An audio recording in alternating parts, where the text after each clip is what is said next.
Welcome everybody from all over, not only the UK, but also Europe and elsewhere.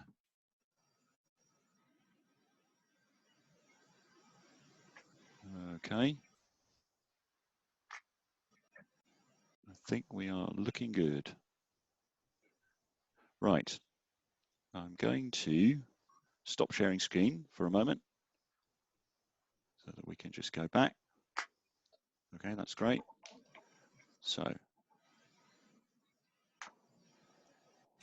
So can I say just, yeah, if you can keep video off, that would be great. Yeah, video off and stay muted, then that would be great. And then hopefully then our bandwidth. We're talking to you from various remote locations in Devon, where the bandwidth, excuse me, bandwidth and Wi-Fi and connection issues can sometimes present us with some challenges. So we'll stick with our 4 videos, and everybody else just hearing us with their microphones muted and their video off. That would be really great. Okay, I'm just one more person coming in. There's a telephone call happening, which we're just having. Oh, there's more people, couple more people just joining in. So we just let them arrive. And my phone's going, so that's going to, when they realize I'm not here, hopefully they'll stop. Okay. Right, brilliant, fantastic. Okay, thank you ever so much for joining us, everybody. It's really lovely to see everybody around. Oh, there's more incoming calls. Whilst that rings in the background, I will mute my microphone and ask the team to introduce themselves, starting perhaps with Fraser. Yes, hello. I'm Fraser, Fraser Rush. I work for Ambios occasionally as a trainer. I have a background in site management, nature reserve management for very many years. And nowadays I do camera trapping courses, bird identification courses, various other courses as and when required. That's me. Great, lovely. Christine. Yeah. Hi, I'm Christine Carroll. I've been working with the Ambios team, with Ambios since 2009. Originally in more of an administrative role, but then working with coaching and supporting trainees and volunteers, coaching and wellbeing being part of my background as well. And some of the projects that I've worked on have involved working with young people who had some form of mental ill health, and we used nature conservation on the Sharpen estate as part of their recovery program, which was brilliant. But there have been various programs over the years, and mainly my role has been supporting and coaching trainees with their future thinking of where they're going, and also with their vocational qualifications. And that's for me. Brilliant, thank you, Chris. Ellie. Hello, I'm Ellie Parker, and I've been working with Ambios for about 3 years now. I originally did physical geography at university, and then went on and did a traineeship with Ambios, and now I'm doing most of the communications and marketing here at Lower Sharpen Farm, where I have for trainees from the UK and Europe doing nature conservation training.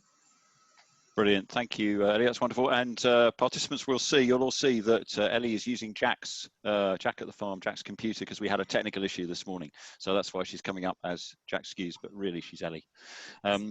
Okay, and I'm Simon Roper. I'm one of the directors of Ambios, one of the Ambios team. My background has been in badger ecology, badger research many years ago. Since then I've learned lots about different aspects of ecology and also training and development. A few years ago we formed Ambios Limited to help people achieve their goals for nature, for employment, for science, and for education. So what I'd like to do now is just share a screen with you. Okay. So some of you will have joined us last week for our first webinar, where we started to talk about Ambios and what Ambios did. Some of you are new, so welcome everybody. It's really lovely to have you with us today. I just wanted to run through very briefly a little story of Ambios just to set some context and to show you exactly what we do to start off with. So Ambios was formed in 2001. 19 years old now, as a nature conservation training organisation, and that is at the heart of everything that we do. So nature conservation training, nature conservation, if I can spell it, we always come back to that is our core, nature conservation training. And we do that in two contexts. Oh, yes, thank you, Fraser. There you go. Excellent. There's the promo. Says so on the T-shirt. Excellent, love it. Thank you very much. That's brilliant. And the website address. Excellent. Give that man a job as promotions officer. So we do nature conservation training both in the context of the European Union, sending trainees and receiving trainees for European Union, and also in the context of the UK. And in a UK context, our training comes in two forms. Some of you may be aware that we have a farm down in South Devon that we are currently involved in rewilding. And that farm has residential accommodation currently for 8 trainees who are down there right now living in a converted barn. And as well as having the converted barn, it also has a yurt as well. And these are training spaces that we can use, as well as the natural environment, the trees and the landscape of Sharpham. If you pop onto our website, you'll see some stunning photos of the Sharpham estate, and that is our training ground. And that is at hashtag, if you know that, Lower Sharpham Farm. So we do residential training at that location. That's where Ellie's talking to you from. And we also increasingly now, and recently, coincident, we were doing this just before COVID-19 struck, we are now doing online training. So some of our stuff is online, like this webinar today, but also Fraser mentioned camera trapping course. And some of what we do is through the medium of the internet in order to encourage people to learn skills about nature. And at the farm, what we're doing this year, really exciting project that's just launched and will unfold, and you may have seen some of the publicity around it. We're going to do some rewilding. So that's going to be the key focus for us. There's my little bird, still learning to draw, as you can see. These are meant to be trees, by the way. Because we're creating wood pasture down at Sharpham, and rewilding is going to be a key thing going forward for us over the coming years. So returning what is currently quite intensive agricultural farmland, we're going to be moving that into organic status and then taking it through to wood pasture. So that's all going to be happening down at the farm.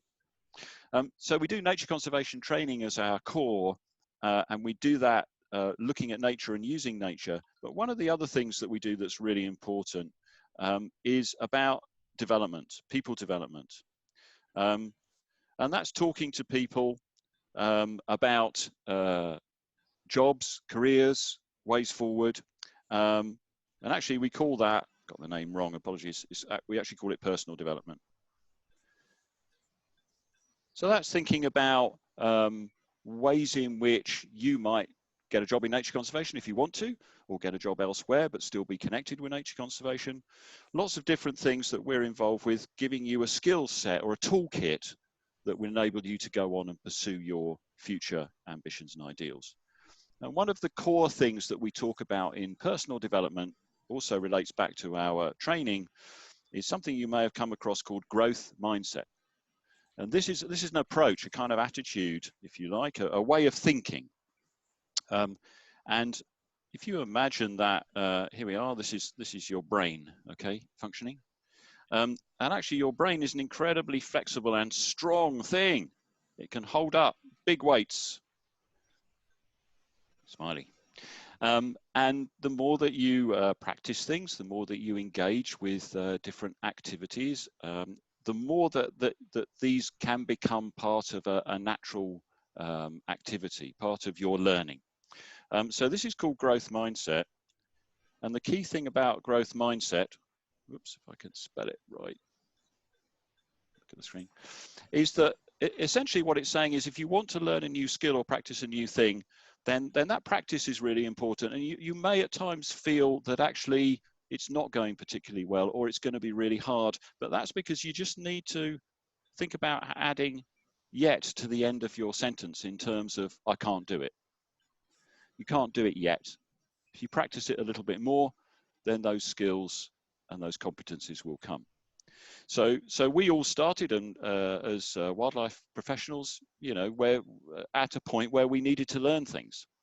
And as we began to practice, as we put that into practice, as time went past, then slowly our skills grew, and we became a little bit more familiar with those particular subject areas. So Fraser is a really great bird specialist, but started many years ago by practicing and starting off with it. And now, as his experience base has grown over the years, he's now become our leading bird trainer. So it starts somewhere, and sometimes it's hard, but we believe in this growth mindset approach really helps. So in the context of all that, the last thing that we're involved with is signposting people and talking to people about jobs. And that's part of what we're going to be doing today.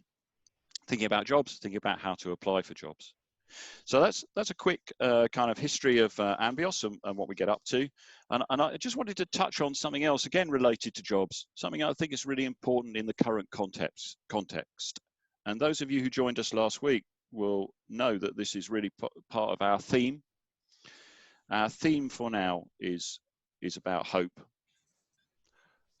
Hope. What does hope look like for you? And I'd encourage you to practice this little exercise, the one I'm just going to go through with you now, in your own context. So I'm thinking about it in my context. What gives me hope? I'm currently locked down in mid-Devon, and you know, looking at the world from an office and a home, and thinking, well, what's the future looking like? And you know, I have hope. I have hope for a number of reasons. Perhaps the first of those goes back to our little brain friend here. Remember that we just looked at, holding up the heavy weight, trying really hard. It's the growth mindset brain. Thinking, well, actually, there's lots of stuff here that's really good. That's really good. And you know, I've been practicing some new things. Some of you around last week, and the team will know that I'm getting into dandelions. I've never got into dandelions before, but I'm just beginning to understand dandelions. And you know, before lockdown, I would have said, well, you know, dandelions, yeah, they're great, but you know, I just don't know them. And the answer is, of course, I don't know them yet, and I'm now getting into them. And I've just discovered that dandelions, there are 250 different species of dandelions, and actually you can start to tell them apart by looking at the shape of their leaves. Okay, so that gives me hope. There are things that we can do if we think creatively that help.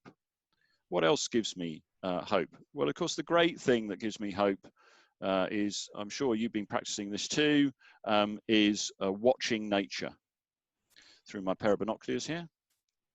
Yeah, trying to watch some nature through my binoculars. Trying to watch that bird, get to know what that bird looks like. Whoa, okay. Watching nature gives me hope. There's a lot now of evidence that suggests that being with nature helps us in terms of our well-being, and pursuing that on a daily basis is a really lovely thing.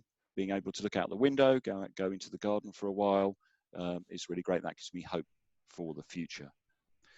The other thing that really gives me hope, and is quite amazing really, is that you are here right now, listening to what I'm saying, sharing experiences. We'll go on to share experiences and thoughts a little bit later on. And that really gives me hope. The fact that you are here, you've shown interest in this. I realized when I was practicing drawing this diagram, of course, that these guys really need to be socially distancing. But, you know, apologies for those of you who heard me crack that joke last week, but, you know, when you're onto a good thing. So the other thing that gives me hope, and this is what, again, we're here to talk about today, is that there are jobs out there. There are job adverts being put up on websites. You know, we found one and we put one up on our website. We anonymized it. put one up on the website and encouraged you to think about how you might apply to that, the first little bits of how you apply. And we want to discuss some more about that now as we go into the sort of the bulk of what we're going to do today. But before I do that, let me just stop sharing that screen. I can figure out how to work this technology. Yes, there we go. I wanted just to show you where you might look for jobs. And some of you will probably be familiar with this. And as I run through it, if you want to put anything into chat in terms of your experiences of where to look for jobs, then that would be really great. And we'll watch out for that and we can comment on it. The first website I wanted to show you was environmentjob.co.uk. Really, really good go-to site for us. And lots of people advertise here. It's a UK-based, I'll come on and talk about international in a minute, UK-based site, and you'll see here the site latest jobs that are coming up. And I was just looking at this morning, just seeing, oh, let's see what's here. And I spotted a dream job. You know, this is my dream job going back years, and potentially now still is.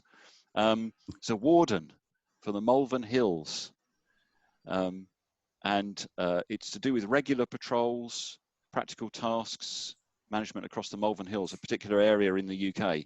That would have been my absolute dream job years ago, still has a great deal of appeal. You know, that was posted 3 days ago. Look, not sure when the deadline is. I'll leave you to explore the detail of these websites. But again, it gives me hope that there is stuff around. These kind of jobs are still here. This is, you know, this is a grey job, entry-level job. Fantastic, good to go for if you're coming into this for the first time.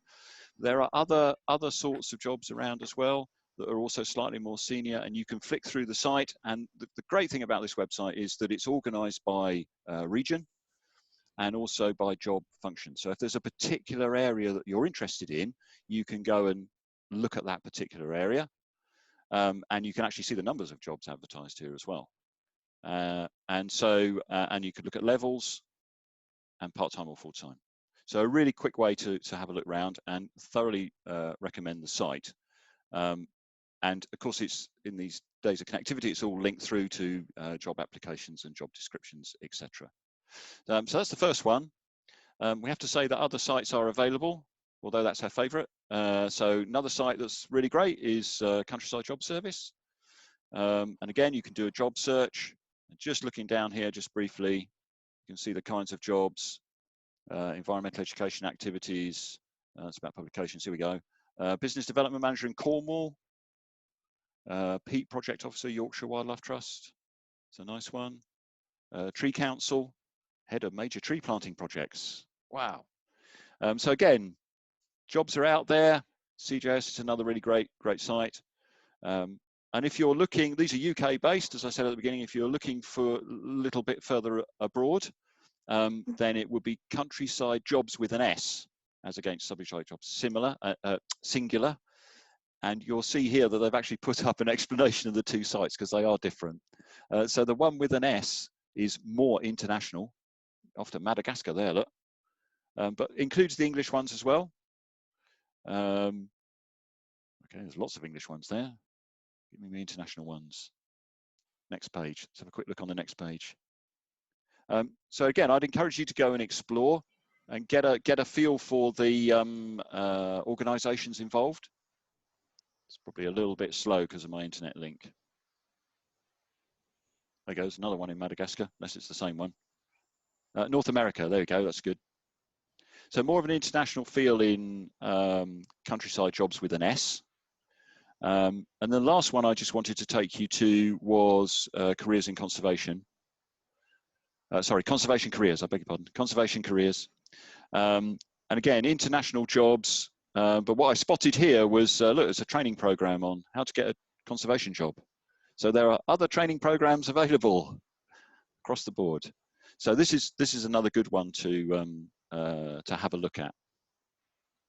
So 4 different websites there for you to go and view. And if you've come across any others and would like to share them in the group, then that would be great. I can't see the chat at the moment because I'm on share screen, but we can pick up on those and talk about them a little bit later. Simon, excuse me, Sorry, there's Simon. someone waiting to enter the meeting. Right, lovely. Thank you for that, letting me know. Yes, okay. Fantastic, okay. Thanks ever so much. I'll just let those people join. Welcome, team. Just let the people, if you're joining us, if we can ask you to mute your microphone, turn off your video, that'd be great. Apologies we didn't spot you earlier. Thank you for joining. Sorry, we've had a lot of people on today and a few technical issues, but welcome aboard, everybody.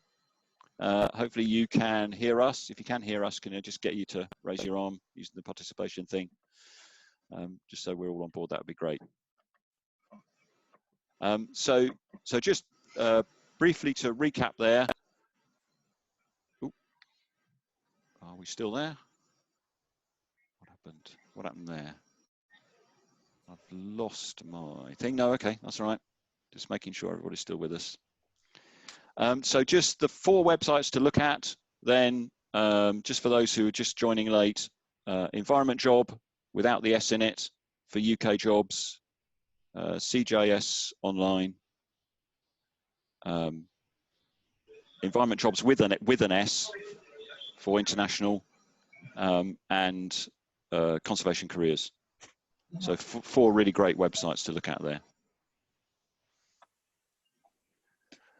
Okay, so we asked you to think about a particular job. Do you remember this on the web page? We said, go and have a look at this. And we took an old job that was advertised relatively recently, and we anonymized it, gave you something to think about.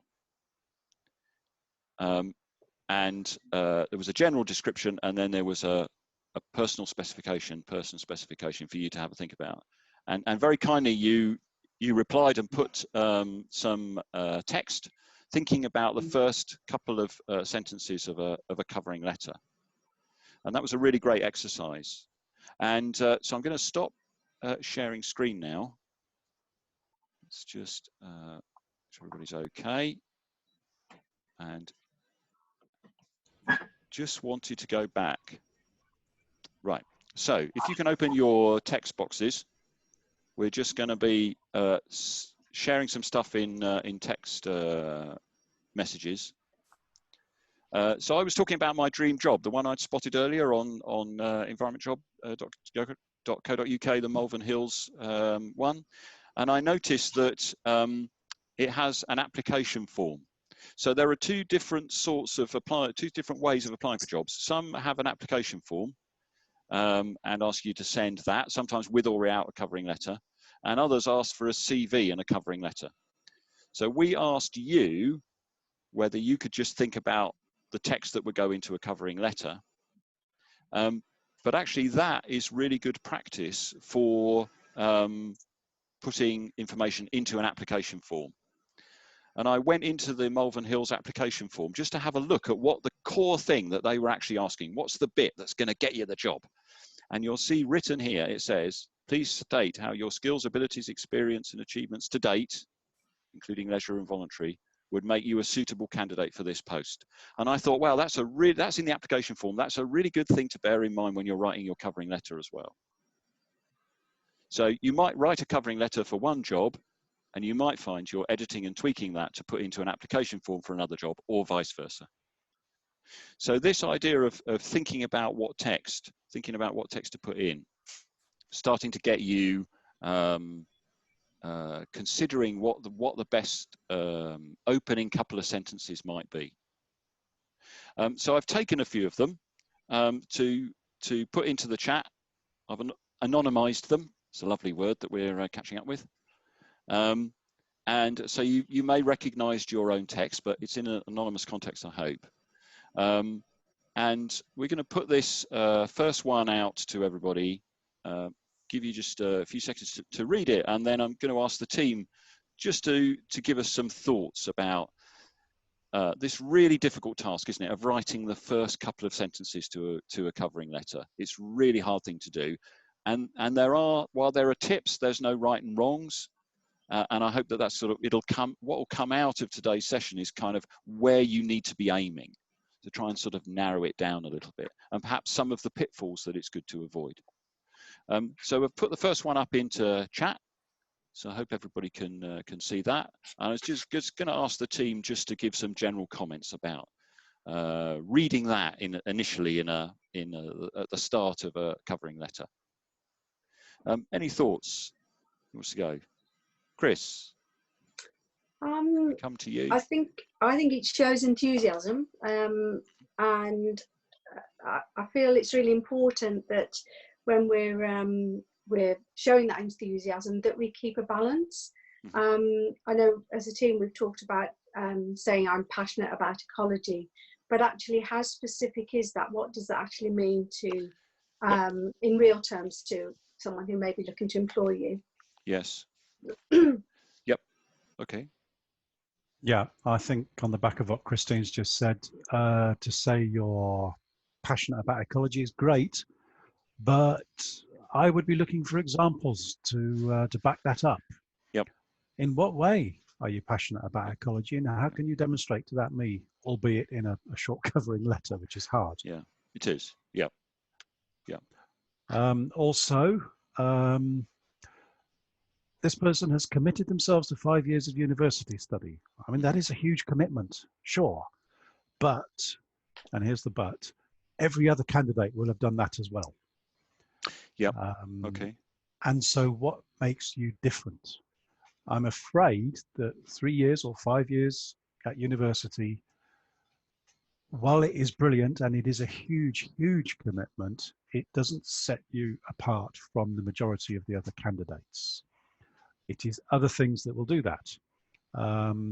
So here in this cover letter or application form, whichever the case, you need to be putting in that extra added value that separates you from other recent graduates. That's the real key here. Yeah. Okay. Any thoughts, Ellie? Can Ellie hear me? Are you there? Oh, sorry. That's okay. The signal's not very good. Okay. Yeah, the enthusiasm's definitely there, which is really lovely. Yeah. But agree about the kind of passionate about ecology and trying to focus that on something more specific. Yeah. Okay. So it's not not completely vague, and maybe relate it more to what they're asking in the job description. Yeah. I think it's good. I think the again, what we're conscious of is this is the first couple of sentences, so this is going to lead into something more. And I think what we're saying is this is what it needs to lead into. It needs to lead into that kind of tangible example. I'm going to put this one up because this is talking about a tangible example. And I think, well, again, let's get some thinking. Chris, you want to share some thoughts? Yeah, I think it's really great that it's got an example of their experience. But how does that, I would question, how does that relate to the position that they're applying for? Okay. And again, as being, if I was reading this, looking to take someone to work with the company, then I would be thinking, okay, would that person be able to relate to what we're doing? So it would make me question, perhaps have some questions. Okay, that's cool. Yeah. Okay. Yeah, Fraser? I have a slightly more cynical answer. Yeah, all these opportunities are there, and everybody loves to go to Africa or Costa Rica or South America. But, you know, as part of their university course, universities are great at laying on all these amazing opportunities. And why wouldn't you? If the opportunity's there, why wouldn't you go for it? Yeah. But when it comes to your application, your job application, you should be quite cautious, I think, about including too much of this kind of stuff. Particularly, some people like to lead on it because maybe they've only just got back from the most amazing trip to goodness knows where. But yeah, sure, if you've been studying polar bears or turtles or Komodo dragons or whatever it is, how does that relate to the Malvern Hills, quite frankly? Yeah, okay, yeah. And so be cautious about using those examples. And if you do use them, be very specific about what it is that you got from those amazing experiences that can actually apply, in this case, to the Malvern Hills. Yeah. Okay. Yep. Yep. Ellie, any thoughts? Other than those, I think it's nice that we've got that the person's brought in that they're a volunteer manager, so you've got that idea that they've got the leadership skills, which could probably be expanded on if as long as it related to the job role and the location. Yeah. So I think that what we're kind of drawing out of that is that you have to be careful how you open things up in the covering letter. And I guess, picking up on what everybody's saying, the panel's saying, is that relating it back to the particular position is probably the wisest move from the beginning. And then to move into, I mean, you've got a couple of paragraphs, hopefully, in a page. So then to move into examples of what would be your experience, direct experience. Yeah. Okay. That's actually some interesting discussions taking place at universities now, where they're beginning to realize perhaps that going to the other side of the world, while it's amazing, it won't necessarily equip graduates for the future, as well as doing a placement or a trip to somewhere in the UK. And increasingly some universities are looking at these kind of options. It doesn't go down too well with the lecturers because they love to go to exotic places, but on the other hand, it might equip graduates with more relevant experience. Yeah, and I think the interesting thing is that again, the experience kind of goes two ways, doesn't it? It goes into subject-specific experience, and then it goes into transferable skills or soft skills or those those skills could be used in different contexts. And I think Ellie picked up on this about the volunteering here in this particular couple of sentences. That's a transferable skill, and that's great. So while hopefully Lions in Malvern is not quite as it's a different specificity. The idea of describing being involved with volunteers is really important. So that's the key thing to draw out, the transferable skills. Okay, let me just stick this one up. This was in a second sentence, I think, and it's just a caution. And think we were discussing this with the team earlier, and I think you just need to be careful about using letters. What do they call them? Abbreviations or whatever they're called. Acronyms. That's the one. That potentially the reader's not familiar with. So our reaction was, what does that stand for? So just be aware of that. It's a useful thing. It's a great sentence, but again, just a cautionary note. It goes for any jargon. We're all guilty of using jargon all the time. Yes. But how much jargon is appropriate in your application, and that's something that you're going to have to decide for yourself. And it's easy to when we're very familiar with the stuff to use it and to not think yourself into the position of the person who's reading it.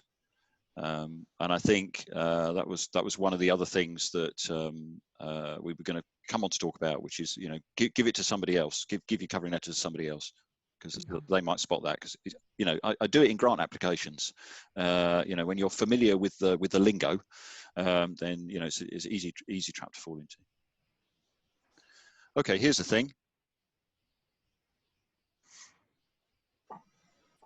In the chat, I'll just give you a moment to read that.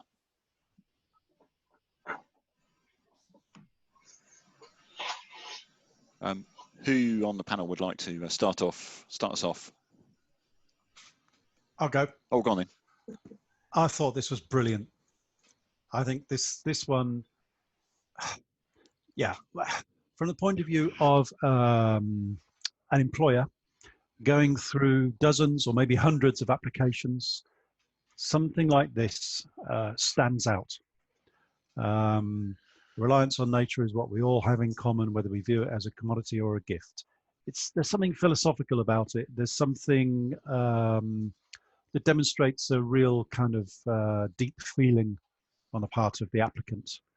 And I think this kind of thing stands out from the crowd in an application. Okay. Chris, Yeah, any thoughts? I agree with, I definitely agree with Fraser. My, one thing I think I'm aware of, again, as an employer, if they're going through hundreds of applications, yes, it's different, and I like that. But also, I would be looking at perhaps, you know, it's important to also keep it concise. So for me, that would be something that I would be aware of. Yeah. Okay. That's a really good point. Thoughts, Ellie? Yeah, no, I really like it as well, and the fact that they've mentioned that they've done a lot of volunteering shows their dedication, and it's kind of implicit that they're passionate about nature and teaching about nature and engaging people with it in a more subtle way, and linking their experience to how that's kind of benefited them and how that could then benefit the job role. Yeah. To pick up on what you said there, Ellie, you said it's implicit that they are passionate about nature. And I think being implicitly passionate is more powerful in an application than having to state the fact that you are passionate. It goes back to probably the very first one that we were talking about. And so by listing the activities that you've been up to and the obvious commitment that you've shown to do those things, that implies your passion, which is a much more powerful way of reading it as an employer than simply reading a sentence that says, I am passionate about wildlife.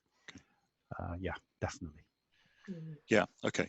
That's an interesting point, and I think there is that balance there. How do you illustrate it without saying it? And I think it's fair to say that when we see the word passionate about, you know, in text like this, then I think our reaction is, okay, where's the evidence going to come now?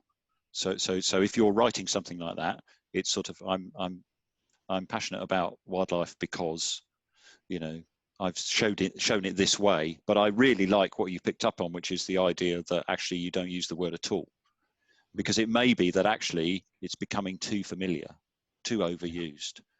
And so maybe that's a cautionary thing, cautionary note for about using that word passionate. And we'll come on to talk about that in our top tips a little bit later on.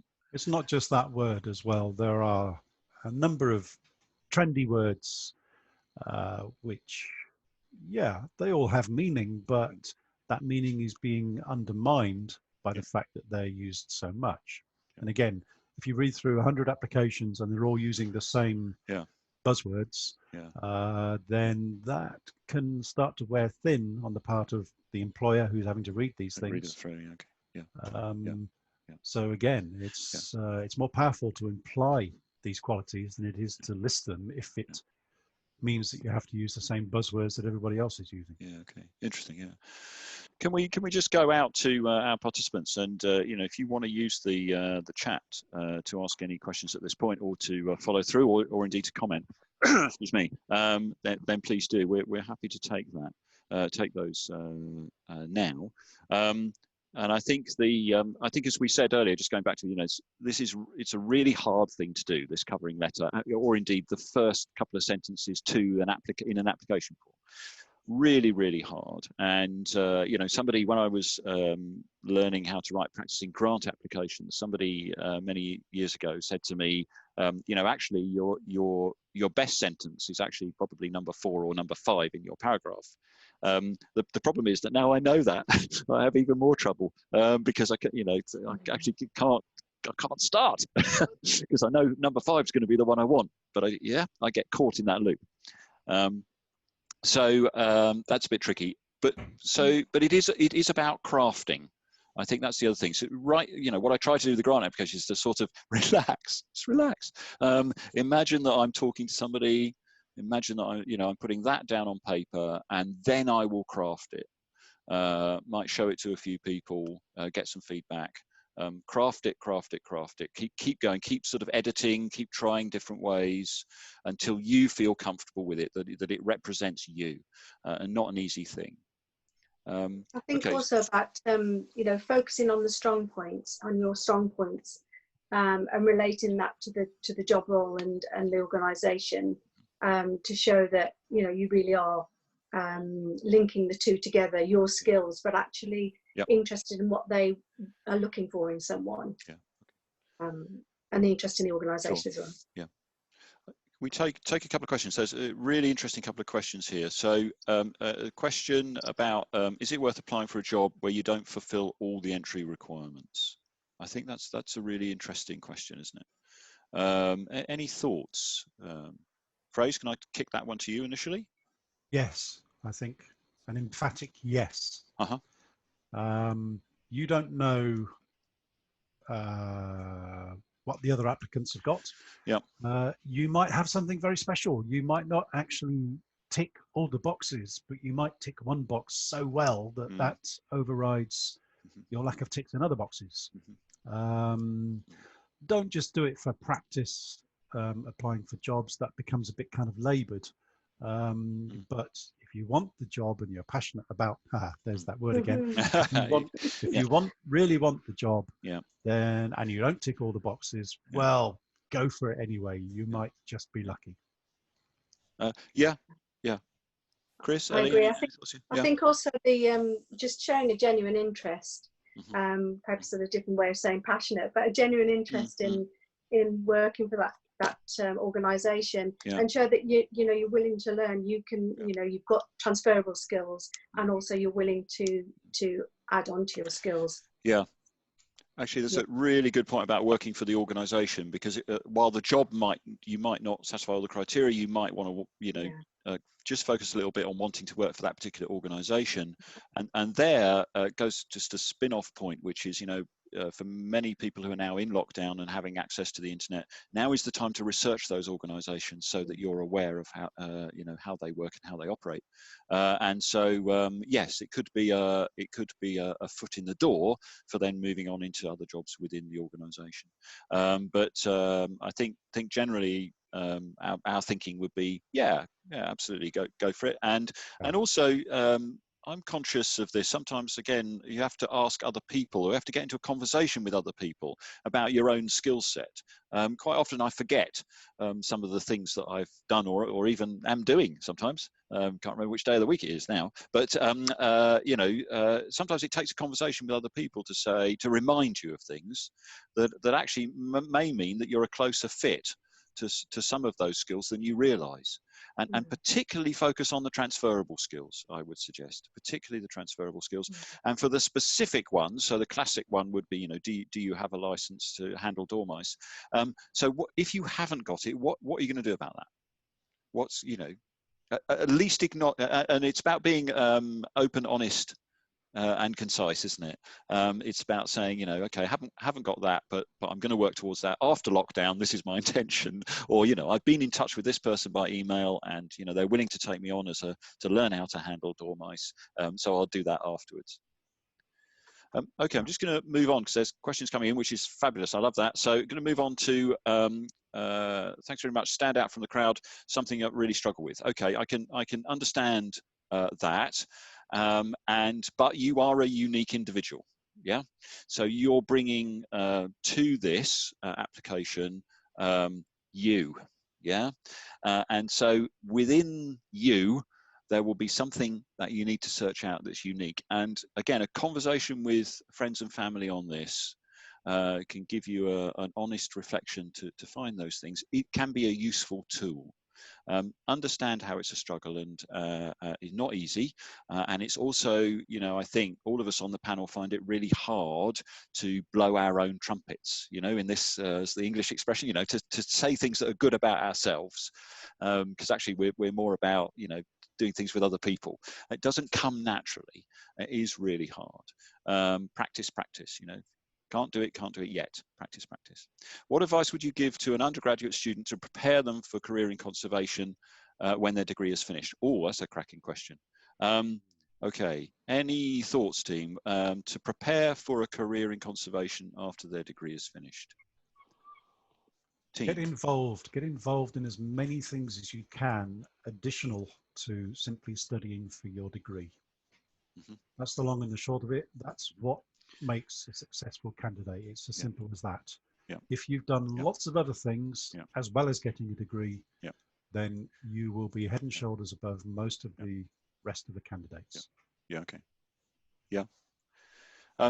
I'm just going to move on. Pitch in, team. If I just want to move through quickly because I'm conscious there are lots of questions. The next one is about standing out for the crowd and again finding it tricky. And it's just reminded me of a point. How do you stand out from the crowd? And one of the things that we talk about is the idea that you find your own specialism. You find your own thing, and which is I was just trying to say, is it career related? I suppose it is career related. So it's things like, if you're really into butterflies, great, you know, pursue that. I'm trying to get into dandelions. Okay, there's a good example. That could be my specialism. And it might help me to stand out from the crowd, because there may be relatively few other people that are into dandelions. There are lots of people, potentially lots of people that are into dormice. There aren't many people that are into beetles or dragonflies. We know that. Your self-accepted phrase. We know that the invertebrates are a really good thing. If you like invertebrates, go with that. We know that plants, go with that, because they're the skills that are lacking.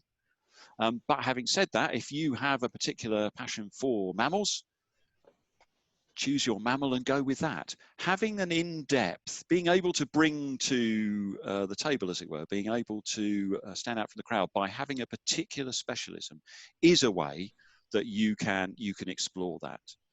So we say, you know, there's a danger when we ask questions at interview, what particular aspect of nature conservation are you interested in, or what particular aspect of nature are you interested in?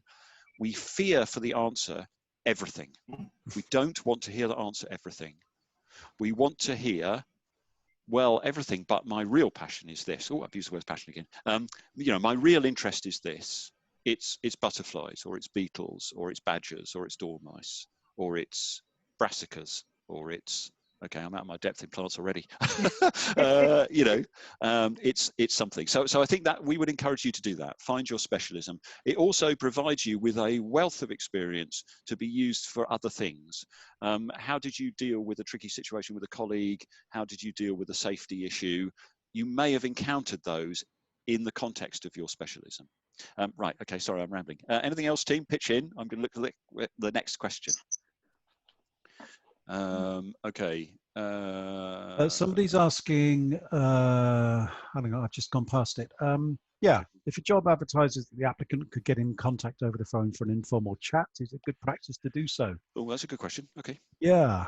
I think it depends on you. Do you think you can sell yourself over the phone?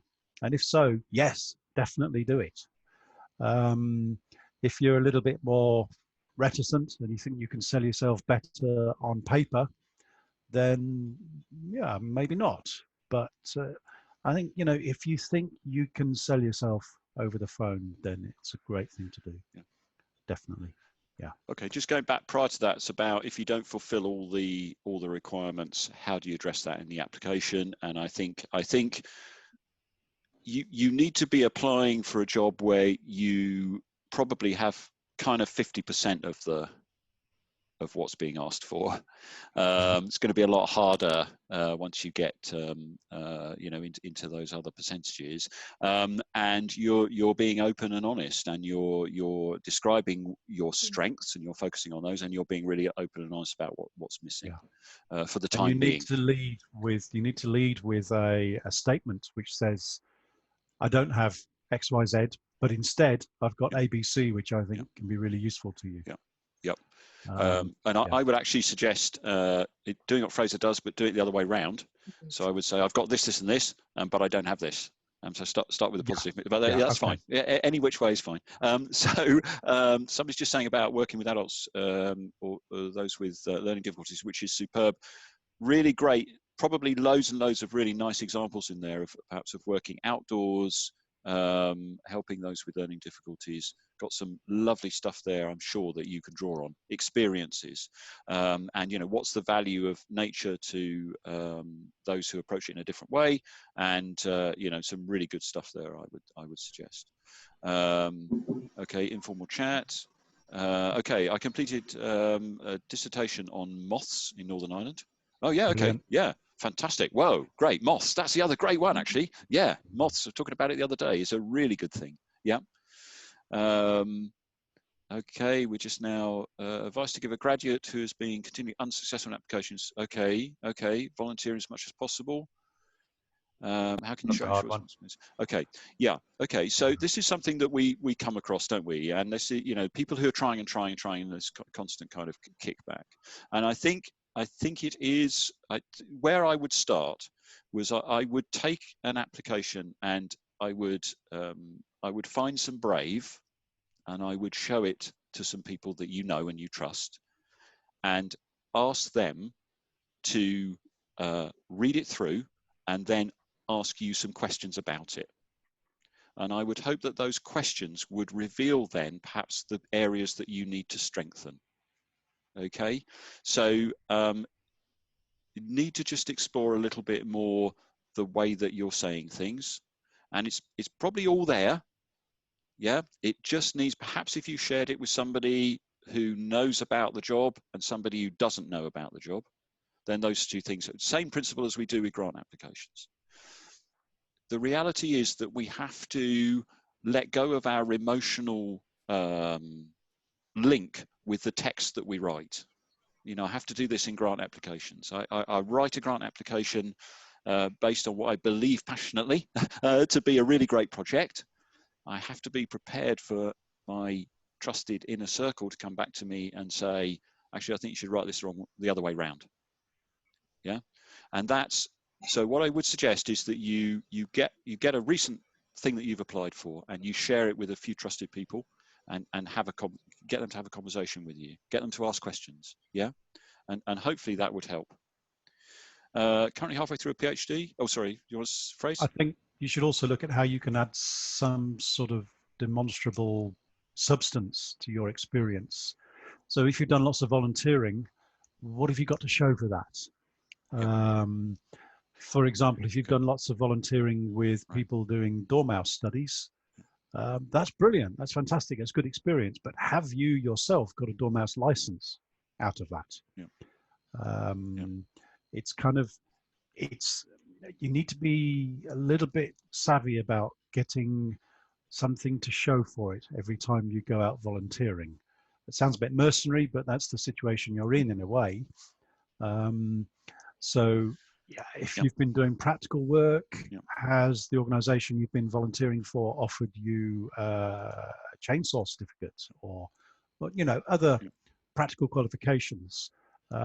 Whatever you do, have you got something to show for it at the end? Okay. Yeah. Okay, I'm conscious that we're running up to time, so there's a couple of things. Firstly, just give a warning. Zoom shouldn't kick us off. But if suddenly we disappear, I apologise, because Devon, I'm not quite sure what Zoom's doing about its policy, but normally allows us to run on a little bit. That's the first thing. Second thing is lots of messages coming in, and I'd really like to answer them all. So if we don't get a chance to do that, we will think about a way that we can do that. Invite you back into perhaps another webinar like this, so we don't lose those questions.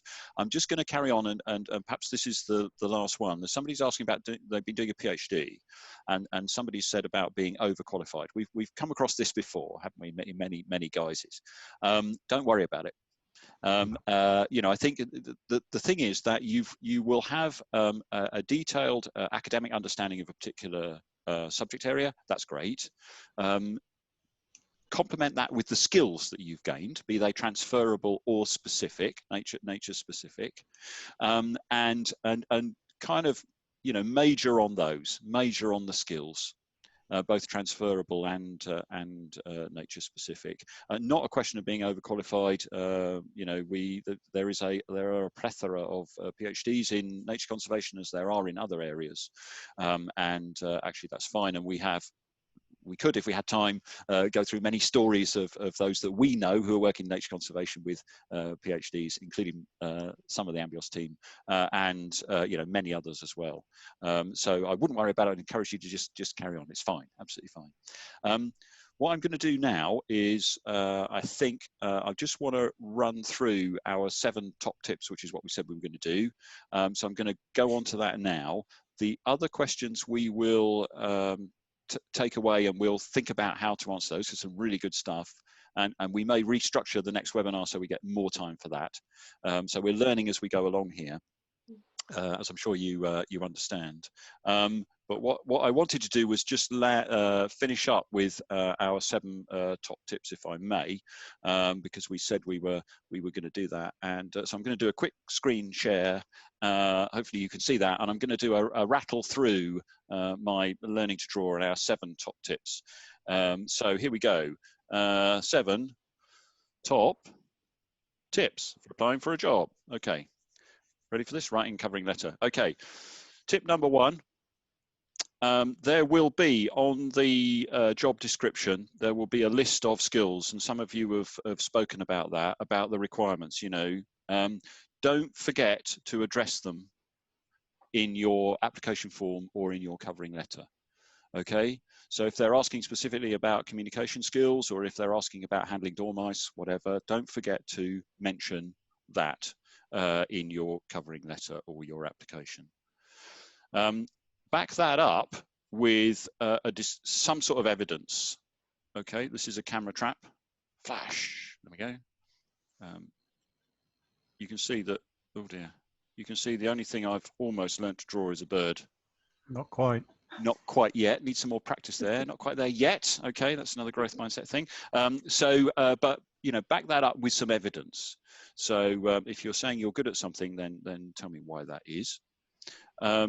Number 3 is actually about this word, and we've discussed it a little bit, haven't we? Passion.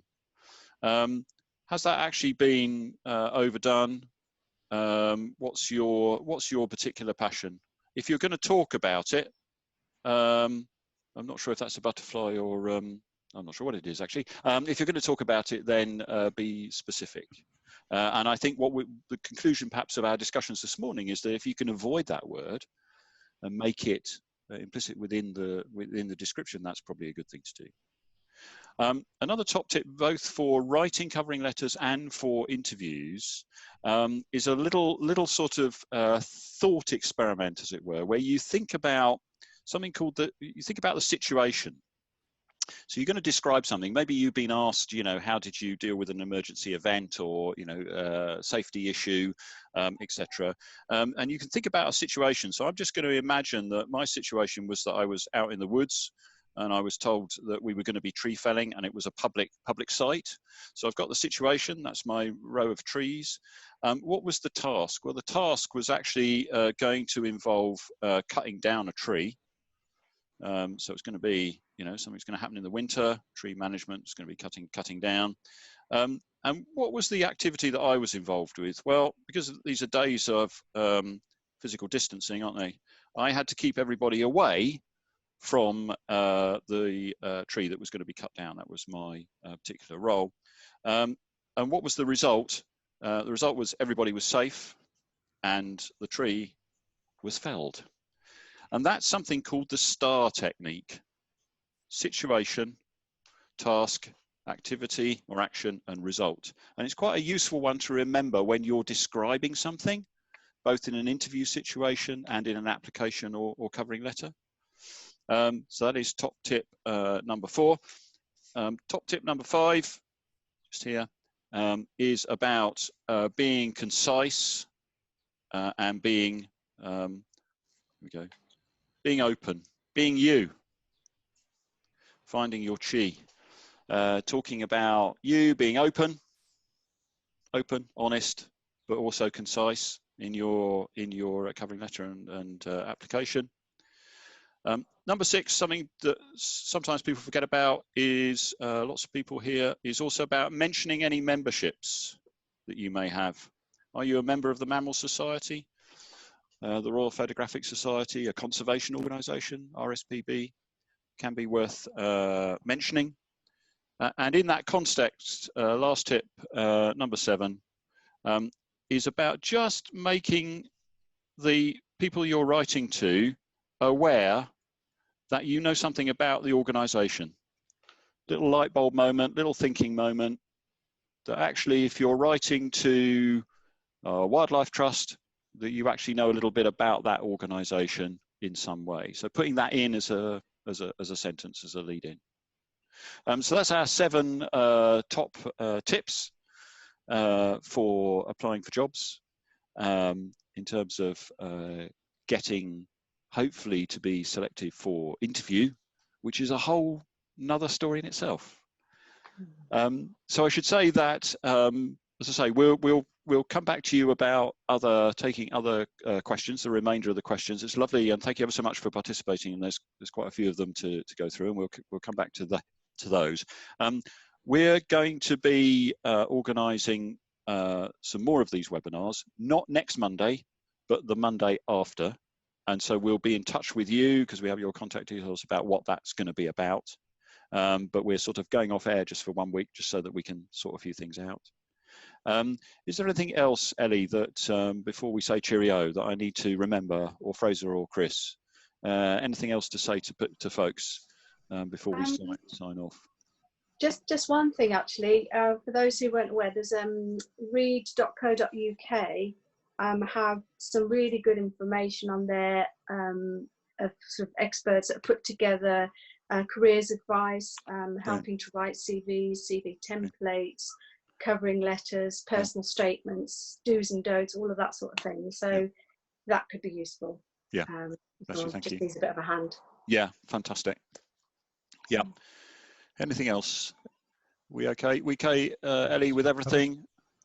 Yeah, I think so. Can't think of anything else at the moment. We've got there's blogs on our website, which we'll be adding to as we go forward, exploring some of this stuff. And I think that the key thing is, you know, to say to everybody, there is hope. There is always hope. You know, it's a good time. We're going to move through this storm, and the storm will pass, we'll be into new and exciting times, and much will need to be done for the environment. There will be jobs out there for sure, and you just need a little bit of luck, a little bit of perseverance. Fantastic. Okay, on that note, anything else? Everybody okay? Fantastic. Thank you everybody for your participation wherever you are in the world, it's been really lovely to have you here, and you know, gives us great hope, you know, that there are things to be done to protect the natural world, and perhaps to change the direction of travel. Perhaps now more than ever we're facing an opportunity where that direction of travel for humans can be shifted to a better space. So thank you ever so much. I'll say cheerio. Thanks ever so much, team, for your participation. Thank you. We good luck, everyone. Good luck, everybody. Absolutely. Bye. And do stay in touch with us.